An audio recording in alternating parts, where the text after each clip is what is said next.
मराठा आरक्षण आंदोलक मनोज जरांगे यांनी जालन्यातील अंतरावाली सराटीत यापूर्वी दोनदा आमरण उपोषण करून सरकारकडून आपल्या मागण्या मान्य करून घेतल्या होत्या।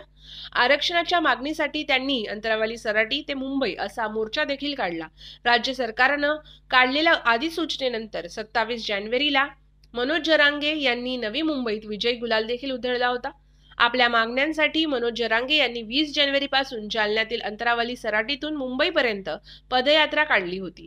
ते 26 जानेवारीला मुंबईतील आझाद मैदान येथे आमरण उपोषण करणार होते। मात्र नवी मुंबईत मोर्चा दाखल झालेला असताना सरकारने मनोज जरांगे यांच्या मागण्या मान्य केल्या।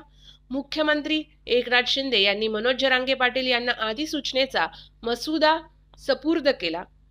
मुख्यमंत्री एकनाथ शिंदे यांच्या हस्ते मनोज जरांगे यांनी आपले उपोषण वाशीतच सोडले होते। मराठा आरक्षणासाठी काढलेल्या अधिसूचनेची तातडीने अंमलबजावणी करण्यासाठी मनोज जरांगे हे अंतरावाली सराटीत 10 फेब्रुवारीपासून आमरण उपोषण करणार असल्याची घोषणा त्यांनी केली आहे। उपोषणापूर्वी ते आळंदी, मुंबई, नाशिक, बीड या जिल्ह्यांचा दौरा करणार आहेत।